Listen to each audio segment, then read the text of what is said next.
All right, here we go. I'm Dr. Kate Walker, and I'm going to take you through a paperwork shape up for July 2023. And luckily, not much has changed in the world of BHEC, LPC, LMFT, other than some best practices that have come forward regarding social media. But there are some things I want to draw your attention to when it comes to delivery systems, things that you can do that make things more convenient for your clients. And all in all, just make it very, very clear to you. And if you're listening to me on a replay and on a podcast, don't worry, I'm going to walk you through everything. I screen share. If you're watching me on a replay, awesome. And awesome to you too, listener, because if you're taking time out of your day to listen to an instruction, you're just making your practice better. And good on you, because you're too important to lose because your paperwork stinks, or you didn't know what to put in it, or all the things. So don't forget, this is June if you're listening to this.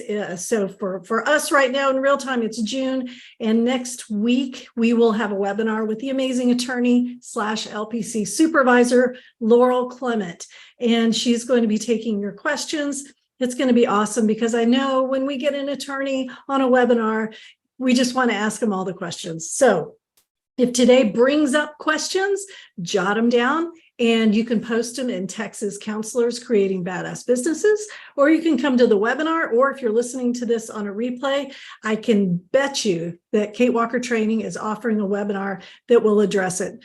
So post your comment anyway if you're in Facebook. All right, so here we go. I'm going to talk about intake forms and client-facing material. I'm going to talk about employee and staff-facing material and supervisee-facing material. Now, that's a lot to cover. So right up front, I'm going to tell you, I'm not going to go into depth in these things. I'm really going to focus on the client-facing material. So I will have more information about supervisor contracts, policies and procedures manual. I did, if you have the Step It Up membership, you know that there is a training where I talk about records custodian. If you're listening on the podcast, also there's an episode about records custodian. I'm going to talk about all of that today. So if you wish that I I don't know. If you wish that I went a little deeper, it's likely that there's already a YouTube or a podcast out there. So I will direct you to that so I don't leave you hanging. So let's start with a screen share of a delivery system. I know this seems like a weird place to start, but there is a method to my madness. So if you are listening, what I'm going to do is screen share.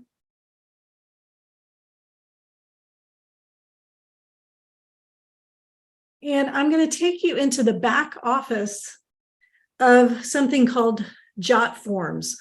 Now, I get a HIPAA compliant version of JOT form because I'm a solo practitioner. Those of you with larger practices, you might want something a little bit more robust, but the idea for me is to make it easy and HIPAA compliant, not just HIPAA compliant, of course, HIPAA compliant first, protecting that protected health information that our clients trust us to maintain properly.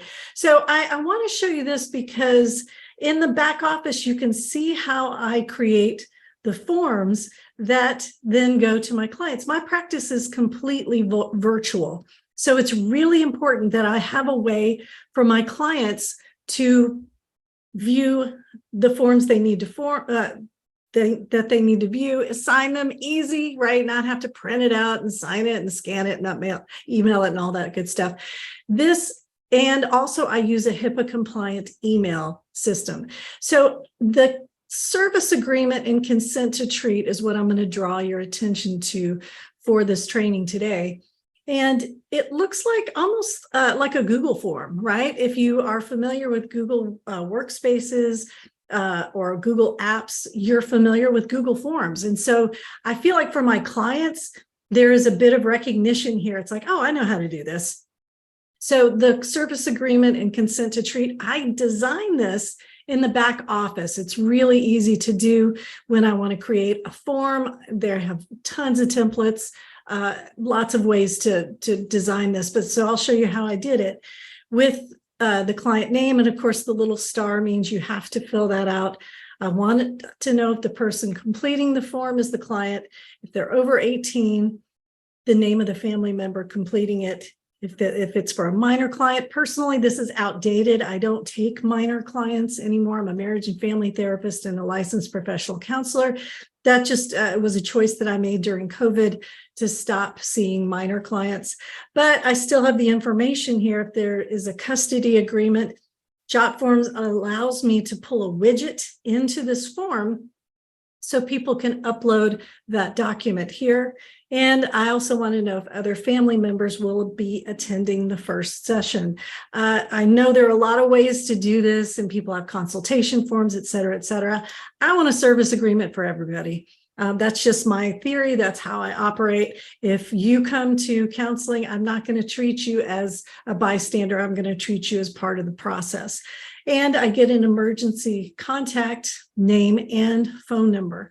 Now, this, of course, is taking the place of our face sheet. You guys remember back in the day when we were face-to-face, and some of you may still do this, you just have this paper sheet to get all the demographics. Well, over the years, I've gotten rid of a lot of information on the face sheet. So you may have more, and that's totally okay. I'm very, very kind of bare bones, and I don't want a lot of information here. I like HIPAA compliance, but the less information I'm transmitting through the internet, as far as I'm concerned, the better. So JotForms is wonderful. There's going to be enough information like the custody agreement that's going to be transmitted electronically. I just don't want a lot of details about the issue. So this is where I want to draw your attention. This is my intake form. This is my client service agreement, also called the consent for treatment. And the client, you see it looks teeny tiny if you're looking at the screen share. Clients can download this and keep a copy of it. So when I blow it up, and I will stop the share in a second and show that to you, we can go through that in detail. They sign here with their cursor or with their mouse or whatever. And if they didn't like it, they can clear it. Thank you, JotForms. And I have a section about the No Surprises Act. And I'm not an attorney. I don't play one. This is how I address the No Surprises Act of 2022.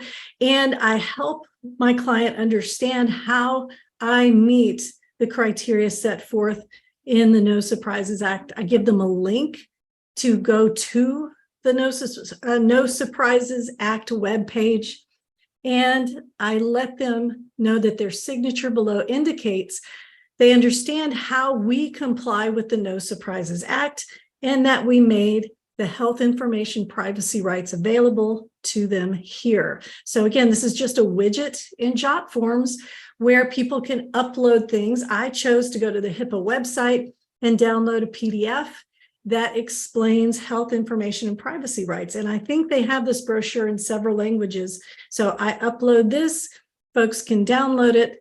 And again, they sign here, and that indicates that we have given them that information. And then they click submit. It is submitted to my email inbox. No identifying information at all. I have to go into JotForms, log in order to see who actually completed the information. All I get is an email subject line, client filled out a form, but it won't give me that information. So this is where I wanted to start you today, so you could see exactly how I do this electronically, because my practice is completely virtual. If you have a face-to-face practice, this is still pretty handy because folks can fill it out. So I'm going to stop the share because I'm going to go ahead and take you to the intake form itself, and Zoom doesn't let me just switch screens. So I'm going to open my service agreement or consent for treatment. And I'm going to share screen again.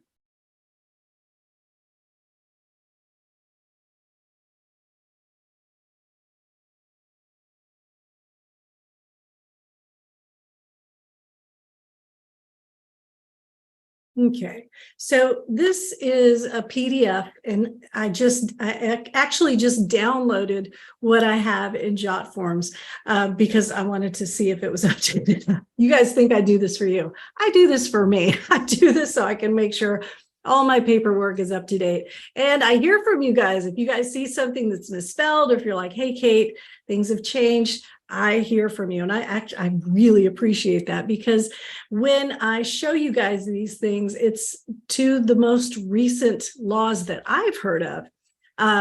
But, you know, if I missed one of the LPC or LMFT board meetings, or I missed a BHEC meeting, or something is changing, sometimes I get it wrong. Sometimes I get it wrong a lot. Just ask my kids and my husband. So let's look at this. And I'm going to take you through the headings first, and then we'll go through the details.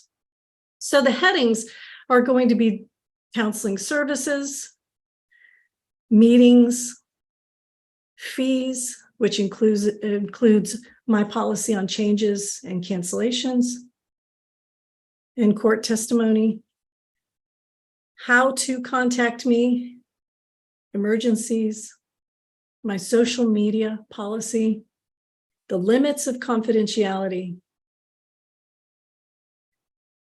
counseling via technology,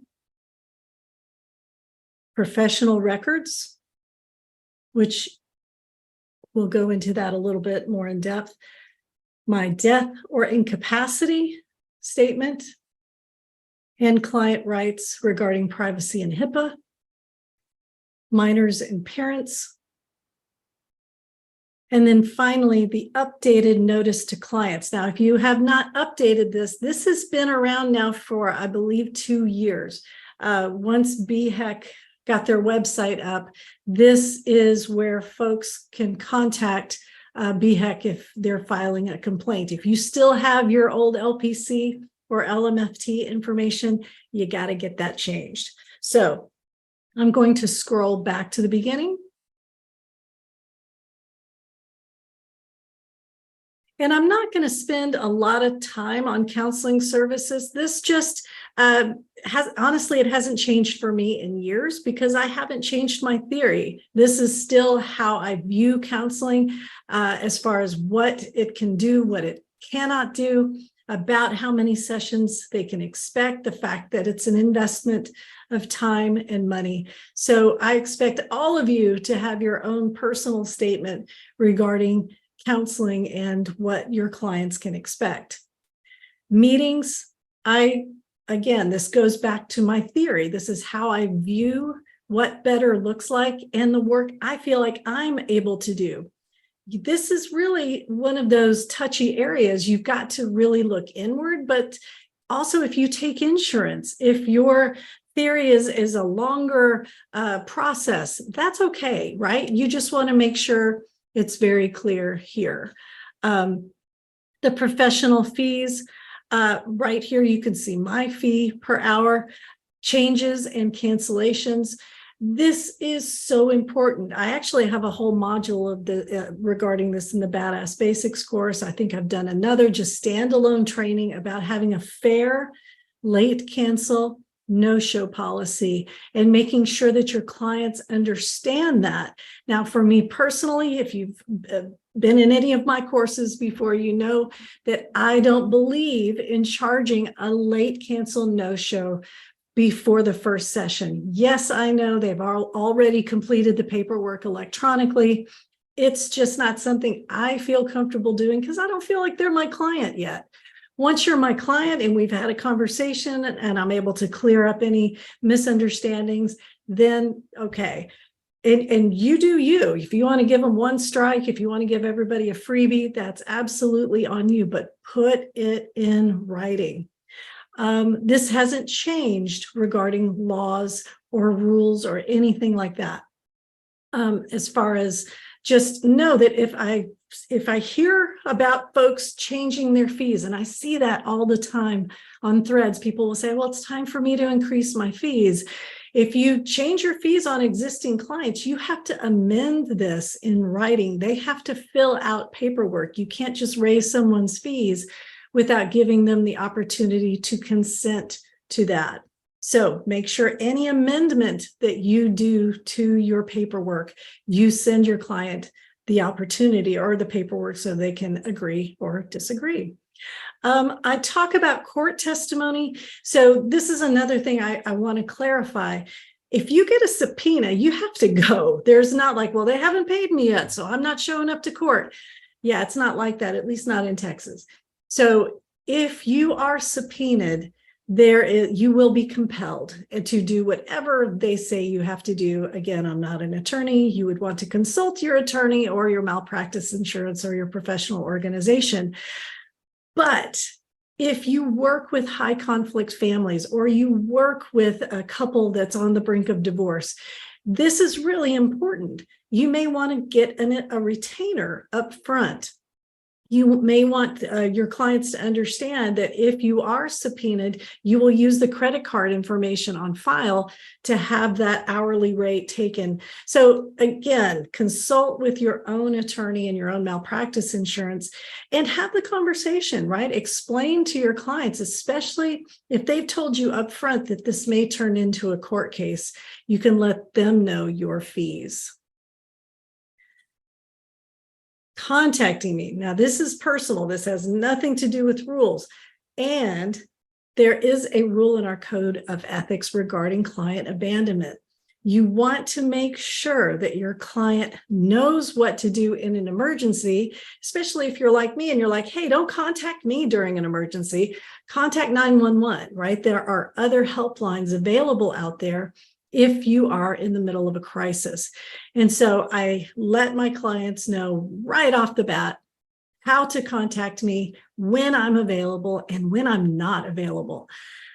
I just did a training last week, and I believe it's live on the podcast. I'm not sure, but I will definitely post the link in the Badass group and in Texas Counselors, and in the Step It Up group for the episode once it goes live. The reason I'm bringing this to your attention is you've got to have a way for clients to at least understand that you're not available, right? You have to let them know what to do, and if you're going to be leaving for an extended period of time, and that like social media isn't a way to contact you, that you're not going to contact them with text messages, that you're not, if you have HIPAA compliant texting, if you have HIPAA compliant email and you want that sort of communication, that's up to you. For me personally, I don't want that, and I make it very clear to my clients. Social media policy, I'm not going to dive into that, but I will put the link to the episode in the show notes. And limits of confidentiality, I'm not going to go through that. That hasn't changed in a long time. So this is Chapter 611 for Texas counselors, mental health providers, and it helps folks understand how we protect their records. One of the things I can tell you right now, I need to change. I'm looking right at it. It is staring back at me. I make sure that I keep a link to the privacy policy for the company that hosts my client records, right? And it's easy to do. If you have any kind of electronic health records, there will be a link to their privacy policy or their BAA, their business associate agreement, so that you can see, and if you can see, why not your clients, right? Let them see how their records are protected. And I'm looking at this, and this says Sukasa. And if you have been around me long enough, you know Sukasa actually went out of business, and I had to change providers. So Google Workspaces actually protects my client records now, the HIPAA compliant version of Google Workspaces. So I can tell you right now, if you're watching this on a replay, this will be changed after this is over, but it's definitely not Sukasa anymore. And then we go through about how under what circumstances I will no longer maintain confidentiality. So danger to self, danger to others, et cetera, et cetera. I'm not going to go through that. But again, you guys can look that up, Chapter 611 in the Texas Code and in your licenses. Counseling via technology. This is really important, but a lot of us already took care of this in 2020 with COVID when we all had to switch to counseling via technology. So I adapted these from the NBCC Code of Ethics. LPC and LMFT, they have a few things in there about counseling via technology, but really we're kind of at best practices. ACA has wonderful tips and not tips, but things to keep in mind when you're counseling via technology. So if you put something together that has to do with, remember, this is all client facing. You're helping your clients understand the limitations of technology. Just make sure that you keep take into account your licensure laws and best practices. So professional records. This goes back to the protected health information, how we keep the records, if we have to copy records, and termination, death, or incapacity of a counselor. My husband is my records custodian, and if you are going to have someone be your records custodian upon your demise, which you must have, this is in both LPC and LMFT codes, you must have a records custodian. You want to name somebody that's able to maintain your records for 7 years, right? Who's got your credit card number? So if they're able to maintain the records, in fact, there's a really good question I saw posted in Texas Counselors Creating Badass Businesses for Laurel Clement when she talks to us next week about that record custodian's responsibility.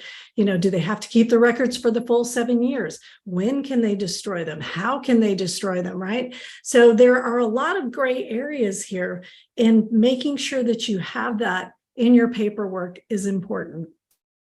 Client rights regarding privacy and HIPAA, minors and parents, and then, of course, we ask for a signature. So remember, when I started this, I said that there were at least 2 other areas of your paperwork that you need to get in shape, and that is your employee facing, and that would be your contract that you share with employees. It could be your records custodian statement, making sure that you have a policy and procedures manual with a progressive discipline plan. And for your supervisees, for supervisors out there, making sure you have a really good supervision contract, like we teach in the 40-hour training to become a supervisor in Texas.